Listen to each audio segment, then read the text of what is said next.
Europe's power and influence was growing significantly during the 17th century, but for its population, life was terrible. From a cold weather peak in the Little Ice Age causing crop failure, to inflation caused by Spain's discovery of New World gold, things in Europe were not looking too good.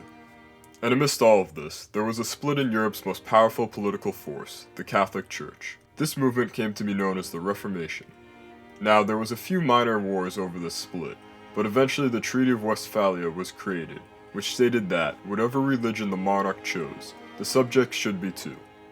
This was all fine and dandy, until the Habsburgs, an ambitious and uber-Catholic family, assumed control over a lot of monarchs when one of their family members became Holy Roman Emperor in 1617, and would revoke the treaty and try to enforce Catholicism across one of the largest states in Europe.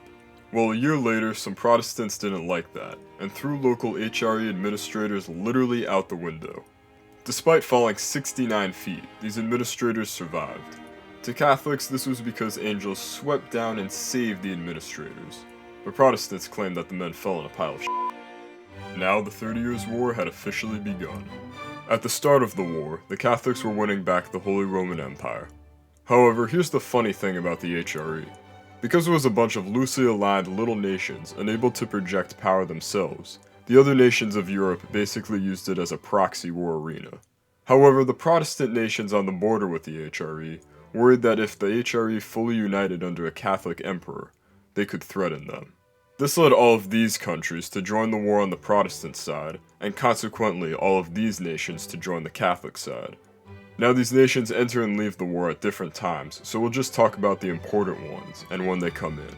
Oh, and speaking of countries that joined, the Swedish king, Gustavus Adolphus, personally leads an invasion of the HRE, and reinvents warfare with his use of the mobile artillery. Now there is one nation we haven't mentioned that was so powerful at this point, and right on the HRE's doorstep, it had to get involved. That would be France. Now, France was a Catholic nation, so of course it will side with its fellow Cath. Wait, France, why are you helping the Protestants? F*** the Habsburgs. Yeah, so basically France was surrounded by Habsburg-ruled lands, and wanted to aid the Swedes in taking land away from the Habsburgs.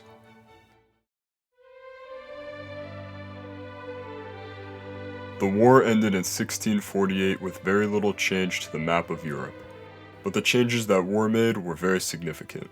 First of all, the HRE was effectively dead, as the Emperor held no real power. The Netherlands and Switzerland gained independence. France gained some lands, and so does the German state of Brandenburg. Geopo, what the hell's a Brandenburg? I'm glad you asked. Perhaps you know them by the name they would soon be called, Prussia. Wait, you mean Russia? No, Prussia, the German kingdom that would unify all of Germany. You know, the country heavily involved in both world wars. Oh, okay. Yeah, so needless to say, these minor events would forever shape history.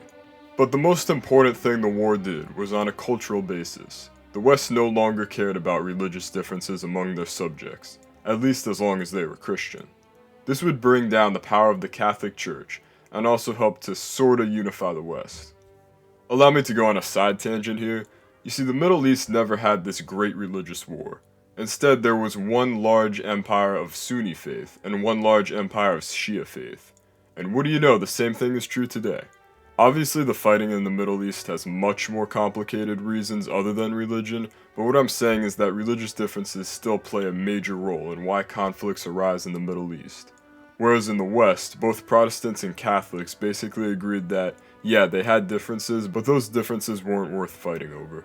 Speaking of religious war, by the end of the 30 Years' War, the war had become basically more about the balance of power than anything else. This spooked Europe into frantically always trying to maintain a balance of power in the continent, which would totally last forever and never lead to a web of disaster. Now, despite all these troubles, Europe was actually beginning to advance past the rest of the world, technologically speaking. You see, even with the discovery of the New World, China and the Ottoman Empire had equal technology with the West.